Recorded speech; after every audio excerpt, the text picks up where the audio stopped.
Bharat Ratna doctor Bhimrao Ambedkar को कोटि कोटि नमन। ये कार्यक्रम डॉक्टर भीमराव अंबेडकर के जीवन पर आधारित है, जहां भारत की जनता के प्रति उनके योगदानों को पूरी सजगता से चित्रित और रेखांकित करने का प्रयास है। कार्यक्रम में दिखाई गई घटनाएं लब्ध पुस्तकों से ली गई हैं। इस कार्यक्रम के जरिए चैनल की ओर से एक विश्वसनीय, सजग और सकारात्मक प्रयास है कि डॉक्टर बाबा साहेब भीमराव अंबेडकर के जीवन की संघर्ष यात्रा एवं गौरव गाथा पूरे आदर के साथ घर घर पहुंचे और उनके योगदानों से सभी संपूर्णता में परिचित और आह्लादित हों। हितेश भाऊ, जोकू को अस्पताल ले चलो, पैसा है अपने पास। ले चलो चलो जनार्दन, उधर से पकड़ो पकड़ो।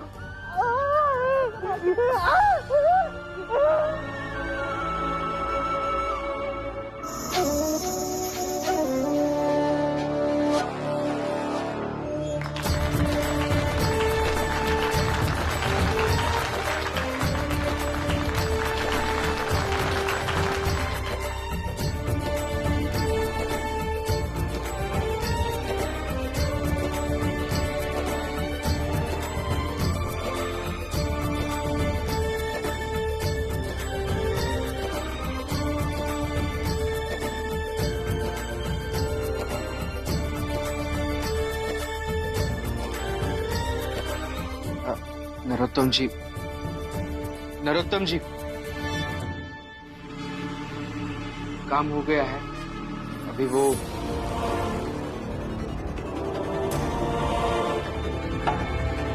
भीमराव, देख रहे हो ना यहाँ कार्यक्रम हो रहा है।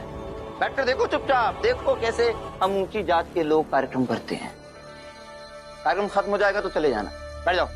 हम जिस काम के लिए आए थे वो काम हो गया है, हमें हमारे पैसे दे दीजिए, हम चले जाएंगे। भीमराव, किताबें पढ़ लेने से, भीख में छात्रवृत्ति मिल जाने से संस्कार नहीं समझ में आते। अब यहाँ देखो, सब अतिथि आए हुए हैं और तुम पैसे पैसे पैसे। अरे दे दूंगा पैसे, मैं भी नहीं चाहता कि तुम दोनों का साया भी यहाँ पड़े। इसमें तुम दोनों की गलती नहीं। छोटी जात के हो ना, नहीं जानते दूसरों की खुशियों में खुश कैसे होते हैं। सही है आपकी बात।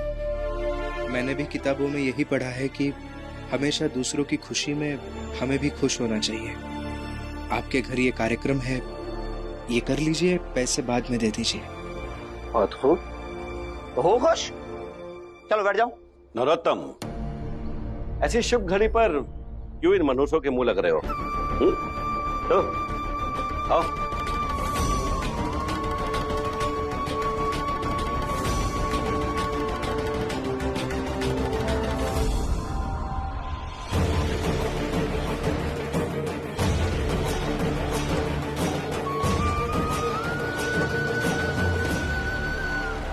आप लोगों को बहुत बहुत बधाई हो। नरोत्तम, रेशम सेठ कहाँ है? दरअसल काका को कुछ काम आ गया था, इसलिए वो बाहर गए।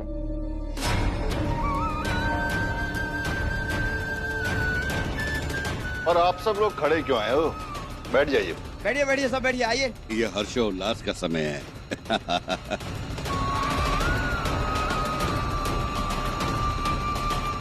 पापा, मैं कुछ नहीं सुनने वाला हूँ।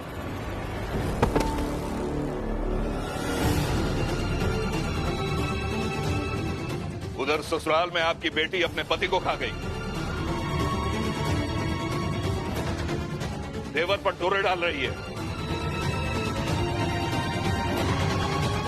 और यहाँ खुद शादी की सालगिरह मना रहे हैं।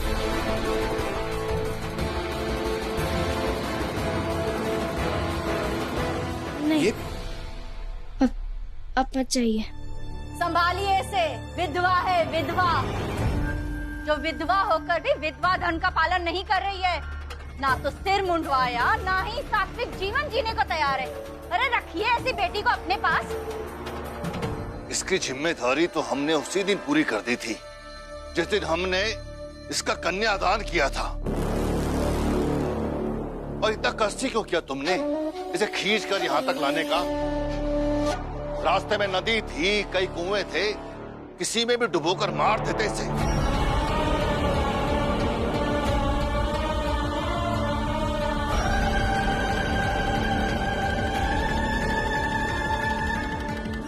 मुझे मरना नहीं है, मुझे जीना है। आई आई मुझे मरना नहीं है। आई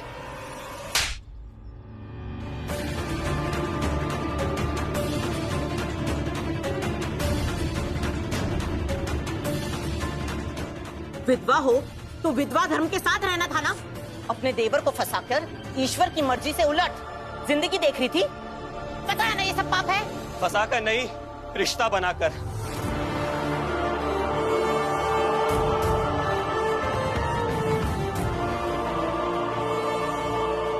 इसमें इनकी कोई गलती नहीं है। अरे भैया की मौत एक हादसा था, उसमें किसी का कोई दोष नहीं था। इनसे विवाह करने की पहल मैंने की, क्योंकि औरतों को भी मर्दों की तरह दोबारा जीवन शुरू करने का अधिकार होना चाहिए।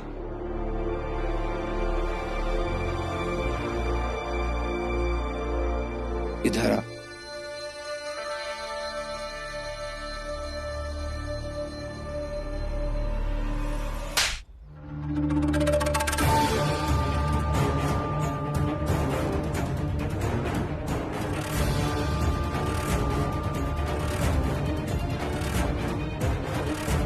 दोबारा अगर विवाह की बात अपनी जबान पर लाई तो तेरी जबान खींच लूंगा, समझा? विधवा है, देख देख मेरी बहन विधवा है। विधवा की तरह ही जीवन जीना है, ऐसे समझा? क्यों? क्या गलत कह रही है?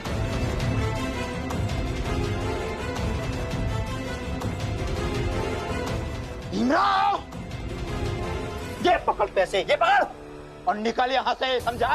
मेरे घर का व्यक्तिगत मामला है। एक शब्द तूने बोला और तेरी जबान खींच लूंगा, समझा? निकल यहां से, निकल।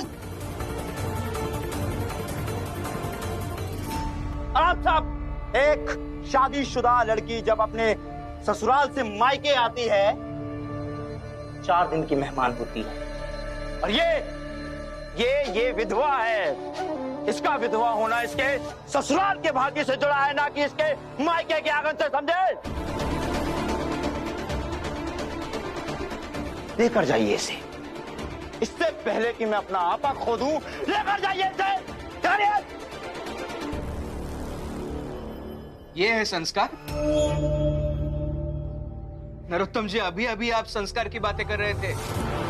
आपने ही कहा कि दूसरों की खुशी में हमें भी खुश होना चाहिए, भूल गए? आपको इतना समझ नहीं आता है कि दूसरों के दुख में हमें भी दुखी होना चाहिए? और दूसरे क्या, ये तो आपके अपने लोग हैं। आपकी सगी बहन है ना ये? रुको रुको रुको, बोलने दो उसे। हम भी सुनना चाहते हैं कि आखिर इसके दिल में क्या है।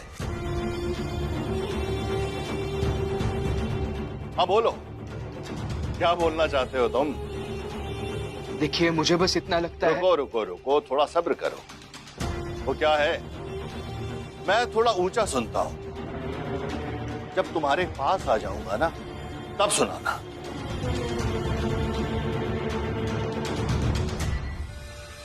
आज हमारी सालगिरह है, जो करेंगे साथ ही करेंगे। आओ।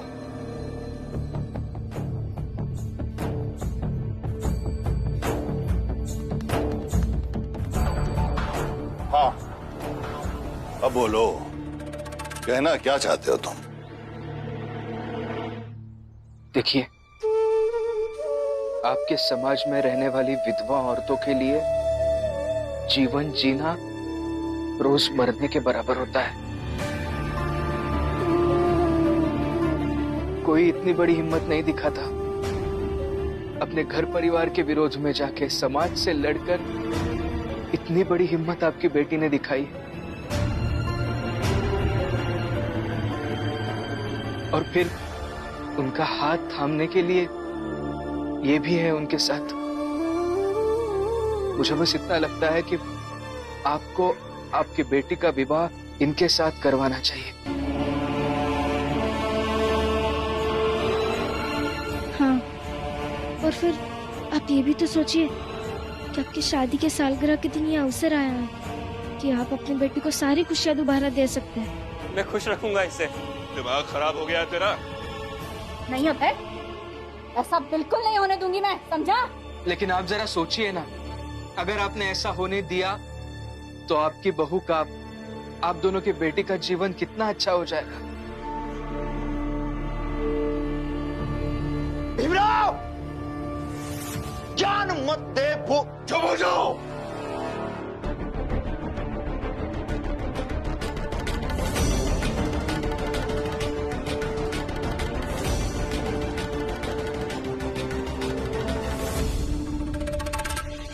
भैया, शायद आपको पता नहीं होगा, जीजाबाई मायके से थोड़े पैसे लेकर आई है और वही पैसे वो चाल में ये औरतों को बांट रही है।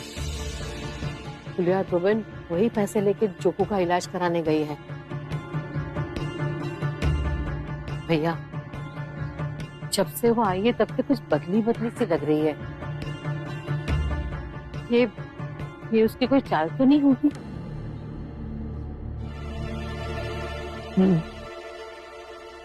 मुझे भी ऐसा लग रहा है। कह रही थी अगर मैं कुछ पूछूंगा तो मौन व्रत धारण करेगी, इसलिए इसे पूछने का कोई फायदा नहीं है। मेरा अब पानी धीरे धीरे सर से ऊपर जा रहा है। आ जाओ। तो संभल के ले आओ, संभल के। हाँ देखो, हाँ देखो, हाँ हाँ फुलिया, हाँ तुम घर का दरवाजा खोलो। जोको धीरे धीरे आओ। हाँ जा लेके आओ। हाँ हम चलते हैं। क्या कहा डॉक्टर ने? क्या कहा? अरे क्या कहेगा डॉक्टर? डॉक्टर बोला जो अभी जोकू बहुत दिन तक जिंदा रहेगा, घबराने की कोई बात नहीं है और कोनो गंभीर बीमारी नहीं हुआ। चलो आओ। क्या कहा डॉक्टर ने? चलो आओ आओ। भैया, ये लोग अगर आपको सीधे मुंह जवाब नहीं दे रहे तो क्यों पूछ रहे हो? राम जी कौन सा सीधा जवाब देते हैं? और जीजाबाई ने पूरी उम्र बिता दी राम जी और इस परिवार के टेढ़े मेढ़े जवाब सुन सुन के। और हाँ दामाद जी, यहाँ भाषण देने से अच्छा होगा आप वहाँ अपने बहू और बेटे को जाकर देखो।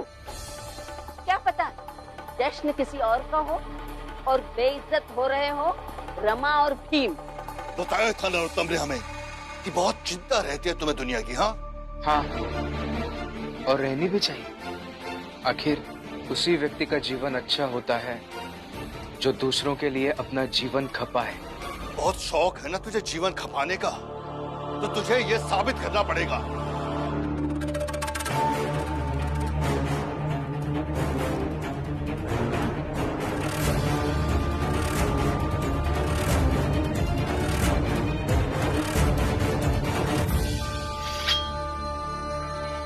बड़ा शौक है ना तुझे जीवन खपाने का, तो बड़ा अपना कदम आगे और पार कर ले चौखट। छोटी सी तो बात है। हाँ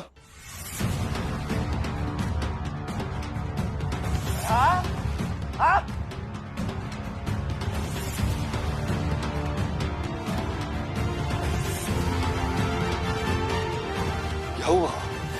सोच क्या रहा है? हाँ आगे बढ़ और पार कर ले चौखट, फिर मैं अपनी विधवा बेटी का विवाह अभय से कर दूंगा।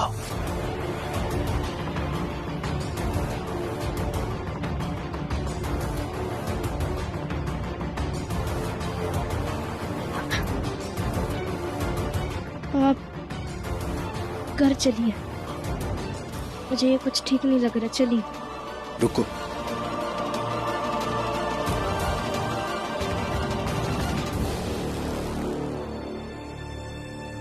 देख भैया, तुझे जीवन में बहुत बहुत काम करना है, अपनों के लिए नहीं, दूसरों के लिए। क्या हुआ? बड़ा कदम और पार करे चौखट।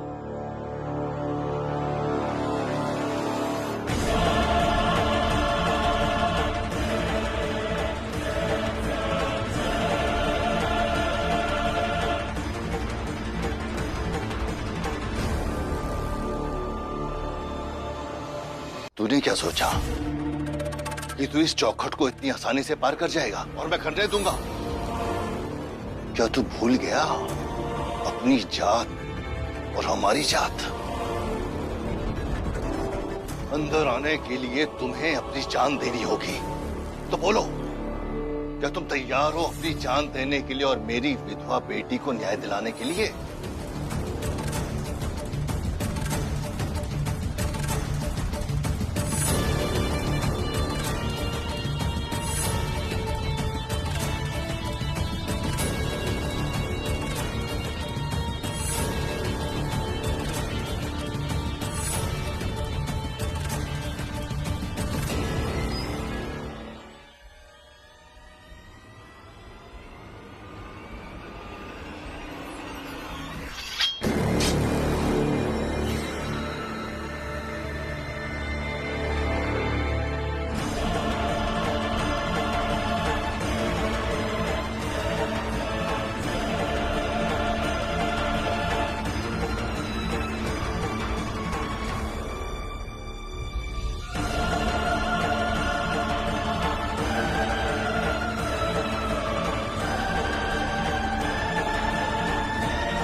अभी भीम का बाबा जिंदा है, जो आप सबके उकसावे में आने से उसे रोक सके और उसकी जान भी बचा सके।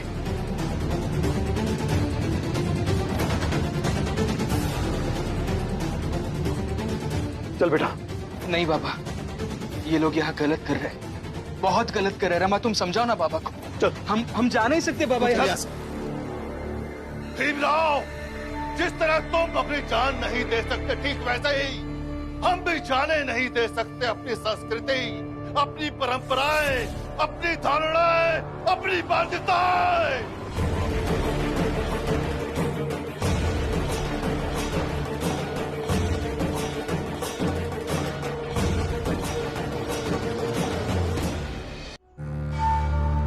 और आप अभी तक यही खड़े हैं अपनी उस विधवा बहू को लेकर। हाँ, इसी समय यहाँ से चले जाओ, नहीं तो मेरे हाथ से कुछ बुरा हो जाएगा। आप और बुरे मत बनिए, बल्कि अपनी बेटी को अच्छा बनाइए। अरे समझाइए उसे कि विधवा होना क्या होता है। और अगर आप उसे समझाने में कामयाब हो जाएंगे और अगर आपकी बेटी विधवा धर्म को अपना लेती है और उस रास्ते पर चलती है, ले जाएंगे हम उसे। वैसे भी अगर ये नहीं रहेगी तो घर में काम के लिए नौकरानी तो रखनी पड़ेगी। इससे अच्छा है यही रहे, घर के काम भी कर लेगी, 2 वक्त का खाना खाएगी और इसका जीवन भी कट जाएगा। बड़ा सुना था आपके बारे में, सब कहते हैं कि आप समाज चलाते हैं और आपकी अपनी ही बेटी सामाजिक मान्यताओं की धज्जियां उड़ा रही है। आप में थोड़ी भी शर्म है तो पहले अपनी बेटी को समझाइए।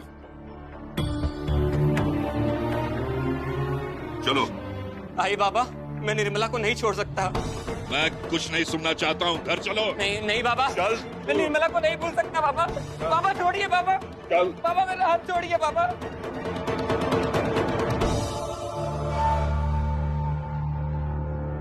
प्रमोद जोशी जी,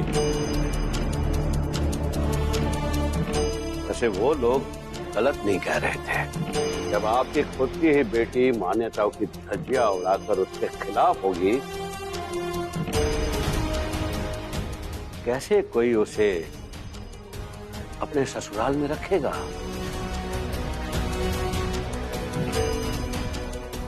फिर इसे सबक हम ही सिखाएंगे। सालगिरह का जश्न तो होता रहेगा। ले जाओ इसे। जी बाबा। चल। हम ऐसे शांत नहीं बैठ सकते बाबा, क्यों लेकर आए? बाबा बताइए ना। बाबा रुक जाइए। भीम, मेरी बात कान खोलकर सुन लो। तुम उनके बीच नहीं जाओगे, वो उनके घर का मसला है। देखिए बाबा, मैं आपकी चिंता समझता हूँ, लेकिन नरोत्तम जोशी की बहन निर्मला। सिर्फ नरोत्तम जोशी की बहन क्यों? सुरेश, महेश, रमेश, नेहा, पूजा, इन सबके रिश्तेदारों में भी कोई ना कोई विधवा होगी। आप एक काम कीजिए, उन सबके लिए जाइए। कोई कहेगा कि आग में जलकर राख हो जाए, तो कोई कहेगा कि खाई में कूद के अपनी जान दे दो, तो वो खुशी का पहाड़ बना देगी। तो कोई कहेगा कि चाकू लेकर खुद को मार दो, हम उस विधवा को उसकी जिंदगी दे देंगे। अरे एक भीमराव कितनी बार दूसरों के लिए खुद को खत्म करेगा? और क्यों करेगा? वो उतना ही करेगा ना जितना संभव हो। बेटा, जलाने के लिए आग का जिंदा रहना भी जरूरी है, और तुम एक आग हो जो समाज की कुरीतियों को जलाओगे, लेकिन खुद को बुझने ना देना यह भी तुम्हारी जिम्मेदारी है। और इस बात को तुम अच्छी तरह से समझ लो, पूरी दुनिया को तुम अकेले नहीं सुधार पाओगे, ना ही संभाल पाओगे, लेकिन बस तुम उनकी मदद करने नहीं चाहोगे, ये मेरी आज्ञा है।